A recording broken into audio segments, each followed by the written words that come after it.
गरीब के घर आया गर्मी में जादुई कूलर।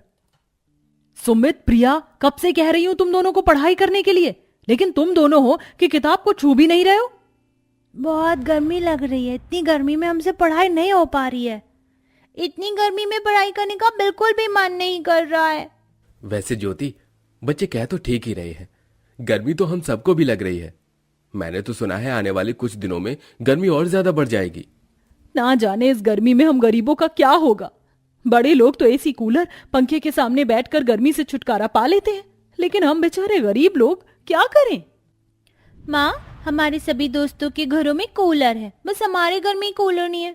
बाबा, आप भी हमारे लिए कूलर लेकर आओ ना। पता है उसके अंदर से बहुत ठंडी ठंडी हवा आती है।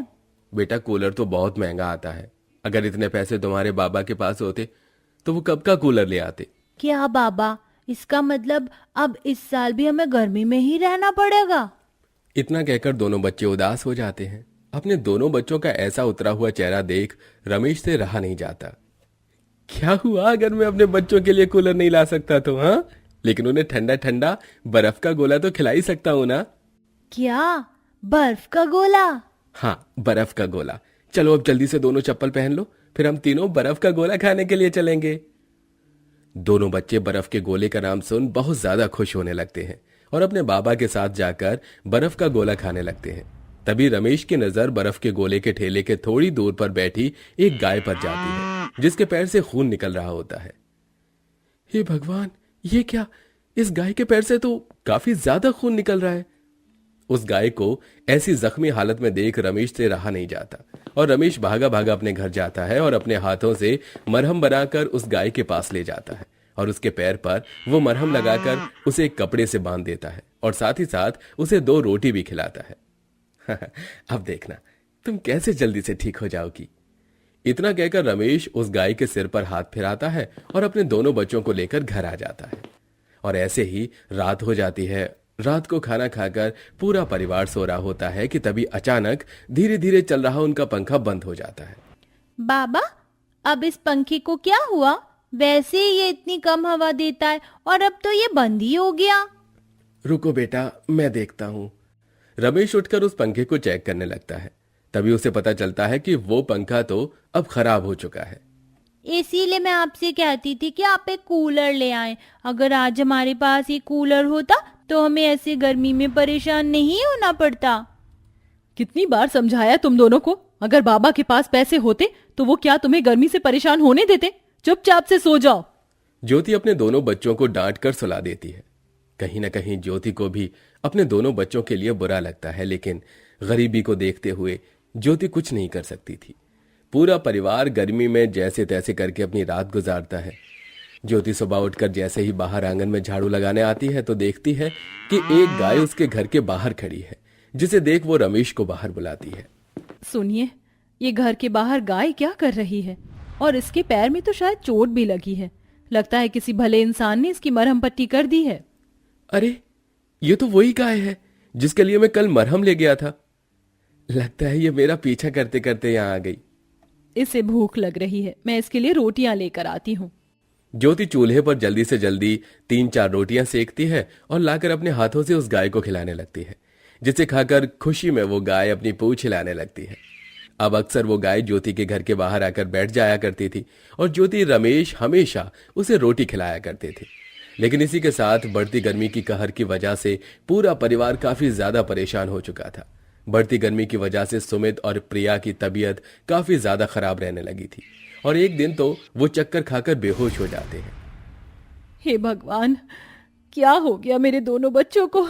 देखिए ना, जब से गर्मी का मौसम शुरू हुआ है तब से इनकी तबीयत कितनी ज्यादा खराब होने लगी है। आपको पता है, कल भी ऐसे ही चक्कर खाकर बेहोश हो गए थे। अब मैं अपने दोनों बच्चों की ऐसी हालत और नहीं देख सकता।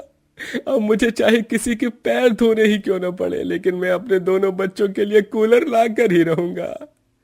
रमेश कई दुकानों पर कूलर के दाम पता करता है, लेकिन हर जगह कूलर के दाम सुनकर रमेश उदास होकर वहां से चला आता है।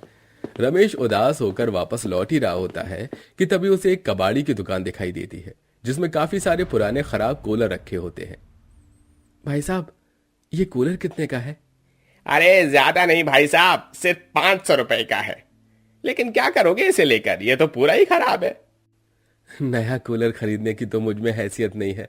कम से कम अगर ये पुराना कूलर खरीद कर घर ले जाकर मैं इसे ठीक कर पाऊंगा तो मेरे बच्चों को गर्मी से थोड़ी राहत तो मिल जाएगी। रमेश उस कबाड़ी वाले को 500 रुपए देकर वहां से पुराना कूलर उठाकर घर की तरफ बढ़ जाता है कि तभी रास्ते में रमेश को वही गाय दिखाई देती है। रमेश देखता है कि कुछ लोग उस गाय को जबरदस्ती रस्सी से बांधकर कहीं ले जा रहे हैं, जिसे देख रमेश भागा भागा उन लोगों के पास आता है। अरे ये तुम लोग क्या कर रहे हो, कहां ले जा रहे हो इस गाय को? अरे तू कौन होता है ये सब बोलने वाला? इस गाय को हम कहीं पर नहीं ले जाएं, ये क्या तेरी गाय है?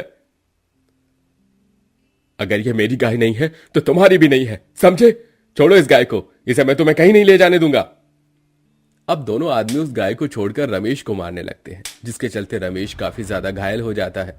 यह सब देख अब उस गाय से रहा नहीं जाता और देखते ही देखते वो गाय एक सुंदर सी परी के रूप में बदल जाती है और अपनी जादुई छड़ी से उन दोनों आदमियों को बकरी में बदल देती है। यह सब देख रमेश बहुत ज्यादा हैरान होता है। तुम कौन हो तुम? मैं गौलोक की गांव परी हूँ, जो गाय का रूप लेकर इस धरती लोक पर आई। जब मुझे चोट लगी थी तो तुमने मेरी कितनी मदद की थी, मुझे दवाई लगाई थी और रोटी भी खिलाया था। और जब जब मैं तुम्हारे घर के बाहर आई तब भी तुमने हमेशा मुझे रोटी खिलाया। और आज जब ये लोग मुझे जबरदस्ती ले जा रहे थे तो भी तुमने इतनी मार खाकर मेरी मदद की। इसलिए मुझे अपने परी के रूप में आकर तुम्हारी सहायता करनी पड़ी। तुमने मेरी इतनी मदद की है, बताओ मैं तुम्हारी क्या मदद कर सकती हूँ? भला मैं तुमसे क्या मांगू?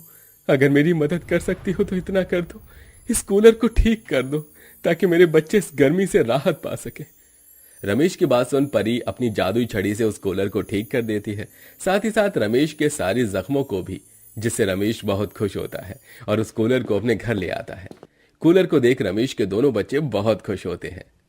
अरे वाह, हमारे घर पर कूलर आ गया, अब तो हम इसकी ठंडी ठंडी हवा के सामने बैठेंगे। बाबा जल्दी से कूलर को चलाओ ना, मुझे इसकी ठंडी हवा खानी है। रमेश जैसे ही कूलर को चलाता है तो उसके अंदर से ठंडी ठंडी हवाएं आने लगती हैं, जिसे देख दोनों बच्चे उसके सामने बैठ जाते हैं कि तभी अचानक उस कूलर के अंदर से आवाज आती है। मैं कोई मामूली कूलर नहीं बल्कि एक जादुई कूलर हूँ, तुम लोग जो चाहे मुझसे मांग सकते हो। हे भगवान, ये क्या जी? इस कूलर के अंदर से आवाज कैसे आ रही है? कोई भूत है क्या इसके अंदर?